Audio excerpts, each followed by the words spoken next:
Welcome back to BEFM 12th Anniversary Special, BEFM and Busan Journey into the Future. This is part 2, International Tourism City Busan, and I'm your host, Laura McCluckey. We have got a fantastic interview coming up called The Future of Global Busan with Professor Yoon Hwan. Now, the Future of Global Busan segment is a time where we talk to Professor Yoon Hwan of Donghae University, or Donghae University, Hotel and Convention Management.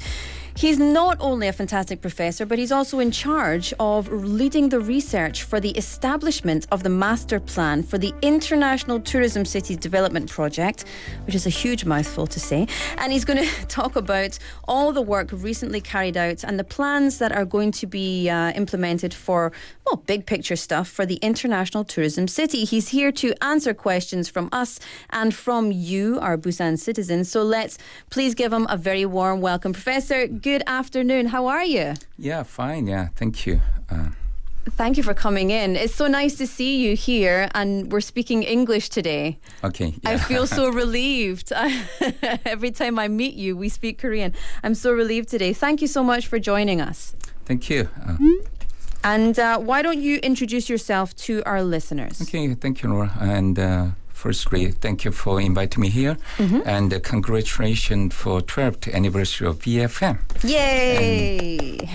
And as you said, my name is Yoon Hwan. I'm a professor of Hotel and Convention Management at Donghae University.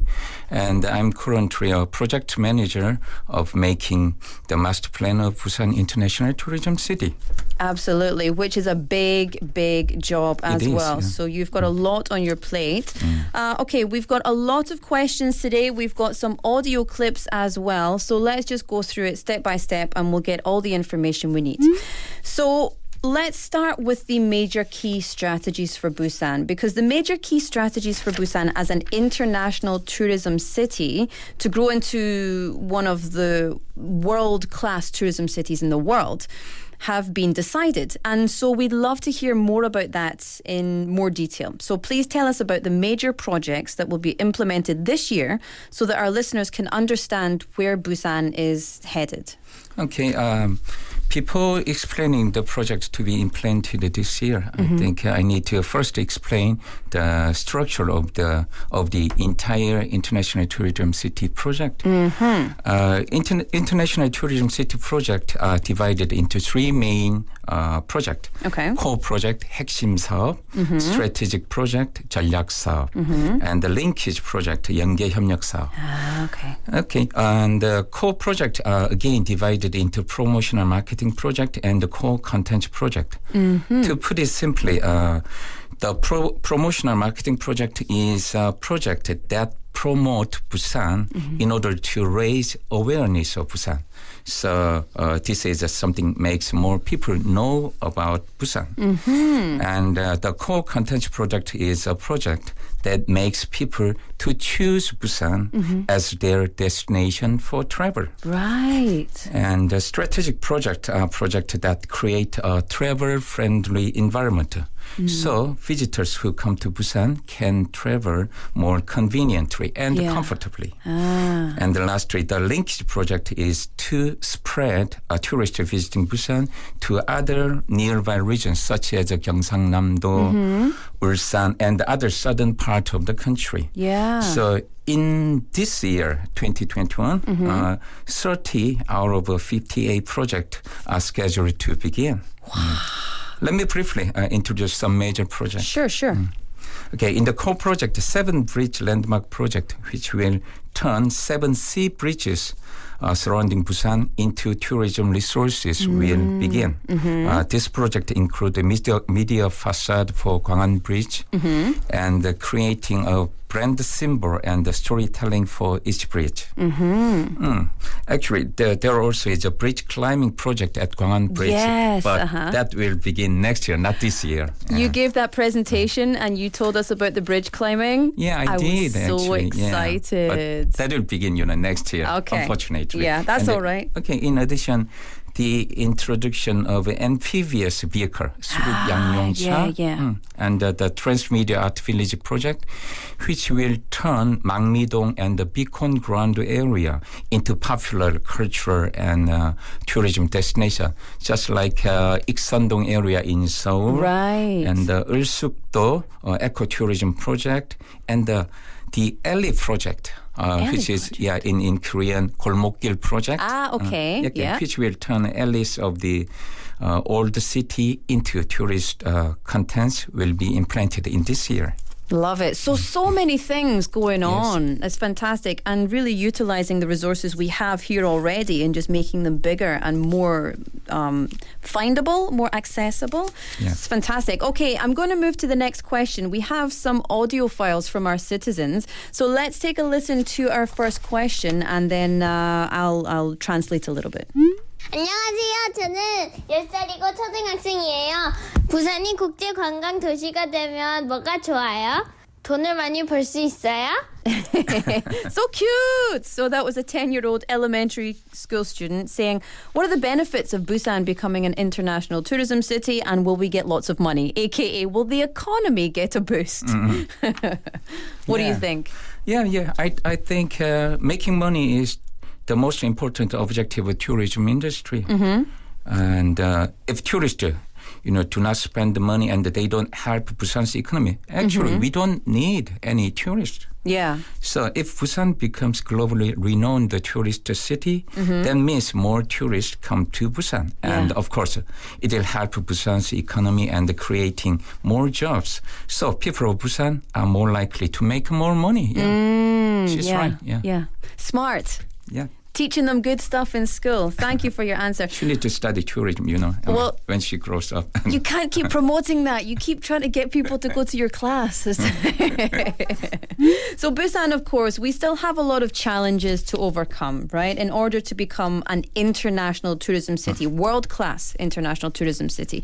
And in particular, you had suggested that Busan should be developed into a destination that offers a sustainable travel lifestyle for long-term stays, for long-term travel, not simply just short-term vacationing. So what's the reason this isn't happening despite the attractions in Busan? And actually, I think we have an audio clip that has a very similar question. So I'll play this for you and you can give me your answer. 저는 50대 가정주부인데 이 부산에 살다 보니까 친척들이 많이 옵니다. 그 오면은 또 이렇게 좋은 곳에 데리고 이렇게 가고 싶은데 가다 생각나는 게 뭐 해운대, 광안리, 강안대교, 또 뭐 태종대, 또 이렇게 생각이 돼서 그 수십 분도 더 가본 데거든요. 그래서 부산 시민으로서 조금 정말로 뭐 이렇게 좀 아름답고 좀 하여튼 그런 소소한 그런 재미가 있는 곳. 그렇게 부산 시민들에게 부산을 세세하게 좀 더 잘 알려주는 그런 프로그램들이 있으면 참 좋겠거든요. So there we go. I'll just briefly translate. She was saying, I've been living in Busan, my relatives come, but we don't think of much. Haeundae, Gwangalli, Daejongdae. We've been there too many times. What about hidden tourist attractions? Is there something that citizens can experience? So if we put those questions together, what would be your answer to that? Yeah, I mean, she talked about the daily culture, and actually that is a very, the huge trend in the tourism industry nowadays. The daily culture is a very good resource of, tourist content. So actually, in our project, actually, we actually suggested the 부산다운 문화 관광 콘텐츠 project, which is maybe in English, developing Busan-like cultural tourism contents. Okay, and this project actually include, making stairs of Sambokdoro. And as a tourist contents, and the night market tour. There are many night markets in Busan, and the night market tour, and Ulsuk-do eco-tour, project, which actually use the nature of Busan, and I talked, alley project, the 골목길 project, actually, which the tourists can see the daily life of Busan, And the other thing I want to say about the length of stay. Yeah. You actually in the first question you asked about that. The length of stay is a very important issue in tourism because it is directly related to the amount of money spent by tourists. So right, exactly. So that directly influence economic effect of the tourism industry on Busan economy. Yeah. So, however, in the case of Busan, the average length of stay for overseas tourists is only 3.9 days. Really? Which is very short compared to Seoul, 5.7. Yeah. And the Gyeonggi, 5.5 days. Yeah. So I think there are two main reasons for that. And the first reason is most overseas tourists to Busan enter through Incheon International Airport, and they stay in, the Seoul and the capital area. So about maybe, 8 out of 10 stays in the Seoul area. So they visit Busan just for a short period of time while they are staying in Seoul. Yeah. In other words, Busan is not their main destination. Right, yeah. And another reason is Busan's largest tourist market is, Japanese tourists, our neighboring country. Super close, yep. Yeah, and their average length of stay is relatively shorter than others. Really? Yeah, it because is. And they don't spend much money, actually. I know, they just come one day and then go home on the same day. And, spend, just a small amount of money. Just for food, yeah. So to overcome, this problem, I think firstly, we need to diversify our tourist market. And also we need to develop more tourist content that can extend their stay, like night tour content, which make people do something at nighttime. Yeah. Then, they actually stay longer. And lastly, we need more, and we need a new world-class airport. Yes. That's why we actually we want to actually develop construct the Gadokdo airport. It's very controversial these days, but it will. like you mentioned, all the tourists come in through Incheon and they come to Busan for just a couple of days, and then maybe they just go to Jeju-do. Right. They just come as a kind of middleman. So we need to make Busan the main focus of their trip instead of just, a side dish. Busan is not the banchan. Busan is the gogi. Main dish, yeah. Busan is the gogi and the pap, not the banchan. Okay. Let me move to my next question.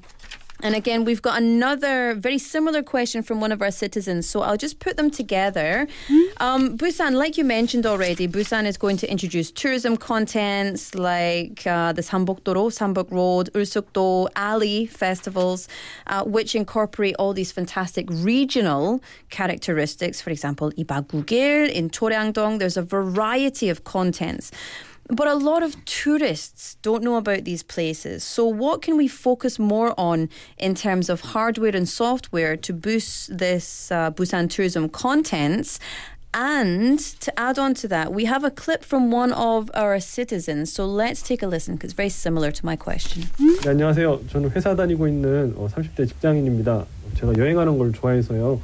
예전에 뉴욕 갔을 때 더 라이드 퍼포먼스 투어라고 이제 한쪽 면으로 다 같이 앉아서 뉴욕 돌아다니는 그런 버스가 있었거든요. 그래서 그걸 타고 이제 브로드웨이가 있는 뉴욕 이제 주요 관광지들을 돌아보면서 이제 그 자리자리에서 즉석 공연도 하고 이제 그런 걸 즐겼던 적이 있었는데 부산에서도 이제 특색이 있는 동네들이 많이 있는 걸로 알고 있는데 어떤 그런 거를 좀 살려서 볼 수 있는 그런 관광 상품들이 있었으면 좋겠다. 그런 생각도 드는데 혹시 그런 계획이 있는지 궁금합니다. There we go. So thank you to our citizen there saying that when he went to New York, he experienced the Ride Performance Tour. It was like a very regional performance and a tourist attraction. So what about Busan? Is there going to be anything like I said? I think that's quite a similar question you asked me before, So we wanted to develop, the Busan-like cultural tourism contents and including, the LA project and the Sambok-doro stairs, that sort of thing. But what I want to actually tell you is maybe that is not only the matter of developing hardware or software contents. Maybe that's the problem of promotional marketing as well. Right, as well, yeah. So there are actually, in general, there are two steps to create more tourism demand, and we need to actually, create more demand, and that is one of the biggest problem of Busan at the moment. And the first step is to raise awareness of the area of our tourism product. Yeah. So using various marketing communications, as you know, the people need to know first before they choose any destination. Exactly. Yeah. If you don't know what's on the menu, you're not going to choose it. That's right. Yeah. And the next step is to make people to choose the area as the actual destination through developing attractive contents and the core image. Yeah, absolutely. I think, things like Aikung Bom Nereonda, that one with Feel the Rhythm of Korea, that's been a great step towards promoting Busan. Exactly. But we need to do more, right? I like that. Yeah, it's fun. Did you dance to it? Did you also dance? No dance. No dancing? Yeah. Oh, well, maybe next time. All right, let's move on. We've got about 5 minutes left for our interview. Now, I agree that you've got to, you mentioned before that we've got to brand the core image. When we think of Busan, we've got to have something that comes to mind. So what do you think is the best content through which to brand Busan? That's a key question, right? And also, if there is a success story in other countries, perhaps that we're looking at or benchmarking, please tell us about it. Yeah, it's a key question, but very difficult question. Best content to brand Busan, actually, not a simple question. You're welcome. There you go. Let me talk about the other country case first. Laura, what kind of image do you have about Singapore? What is your, core image? So Singapore, I just think of somewhere very clean and small, but very high tech, high class. What else? If you think of just Merlion. Merlion. Yeah. But nowadays, more people actually think of the building with the 3 pillars and with the rooftop swimming the pool, hotel, Marina Bay Sands, and So before I just said, I thought like that, very ethical and but no fun. But nowadays, the Marina Bay Sands make everything different. Yeah. So the core image of tourist destination is usually one of the following characteristics or a combination of 2 or 3 following characteristics: nature of the place and the history of the place and the culture of the place and artificial attractions like Disney World in Orlando. Yeah. So Singapore is a very successful case. The artificial attraction, which is Marina Bay Sands, has become the core image of the country in a very short time. Yeah. So in case of Busan, I think marine culture should be reflected in the core image of Busan as a tourist destination. So in this project, we proposed the 7 Bridge Landmark project, which aims to brand 7 sea bridges surrounding Busan and make them a symbol of Busan. Yeah, I love it. And also, if you ask a Korean, Busan 하면 바다. So that also needs to be across the international tourists as well. Shall we go to... Okay, if we're going to do question 6, can I ask that just very briefly, because we're running out of time, for the post-corona era, tourism trends are, geared towards foreign independent travelers, FIT. So what do you think Busan needs to prepare for this? Yeah, FIT already become a popular trend even before the corona era. And, in 2019, nearly 90% of foreign tourists were, FIT in Korea. Yeah. So the biggest difference between FIT and the group tour is that, the FIT travel using the public transportation, not bus or no guide. So therefore, the key is to make it easier for them to move and travel. Yeah. So maybe there is 2 possible ways. First, to make travel more convenient by using ICT smart technology. Yeah. So, nowadays nobody use maps, everybody use a Google map and they, make a reservation using smartphone application. So we need a more ICT infrastructures like high-speed Wi-Fi. And the second way is to create a travel-friendly environment that matches global standard. Absolutely. Yeah, those are the things that will draw them in. And you are, of course, like we mentioned, final question, the lead researcher for the establishment of the master plan for the International Tourism City Development Project. So What is the blueprint that you envision in order to grow Busan into a global, international tourism city, world class, that we all want to see? So, what is the blueprint, and what are the effects of this project? Actually, finally, I want Busan to be a city of travel freedom. Freedom of travel means that there are no three restrictions: internal, external, and institutional restrictions. Internal restrictions are restrictions caused by personal identity or characteristics such as sex, age, race, nationality, language. And the external restrictions are constraints on travel caused by external factors such as tourism infrastructure and the transportation infrastructure. Yeah. And lastly, institutional restrictions refer law and the institutional regulations that constrain travel or activities. So, to be a city of travel freedom, we need to remove such restrictions. Yeah, actually, I'm in a hurry, You're in a hurry. Time, I know. I can see the time, We've got to run out of time. Speaking of Yeah. which, it's time for us to say goodbye, Professor. Do you have any very quick comments just before we go? Yeah. And we made a plan, but the plan is only a plan. Yeah. So the actual success of Busan International Tourism City project can only be achieved when the citizens of Busan are interested and involved. Absolutely. Thank you so much. I couldn't have said it better myself. Professor, we will see you, I'm sure, in many, many other places. Ladies and gentlemen, warm thank you to Professor Yoon Hwan. We'll see you soon. Take care. Bye-bye. Thank you.